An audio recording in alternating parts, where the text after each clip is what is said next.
ধন সম্পত্তি টাকা পয়সা দিয়ে আপনি কি করবেন?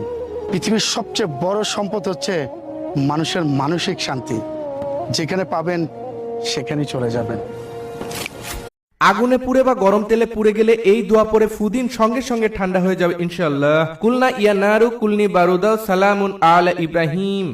নবীজি বলেছেন, কেউ যদি মাগরিবের পরে আর এশার পরে, ফজরের পরে আর এশার পরে যদি 3 বার পড়ে, আস্তাগফিরুল্লাহাল্লাযী লা ইলাহা ইল্লা হুয়াল হাইয়ুল কাইয়্যুম ওয়া আতুবু ইলাইহি, 3 বার করে যদি পড়ে, সাগরের ফেনাতুল্য গুনাহ যদি থাকে আল্লাহ তাআলা মাফ করে দিবেন। যে ব্যক্তি প্রিয় নবী সাল্লাল্লাহু আলাইহি ওয়াসাল্লামের সাথে জান্নাতে যেতে চায়, সে যেন নিয়মিত সকাল সন্ধ্যা এই দোয়াটি 3 বার পড়ে। রাদিতু বিল্লাহি রাব্বা ওয়া বিল ইসলামি দীনা ওয়া বিমুহাম্মাদিন নাবিয়্যা।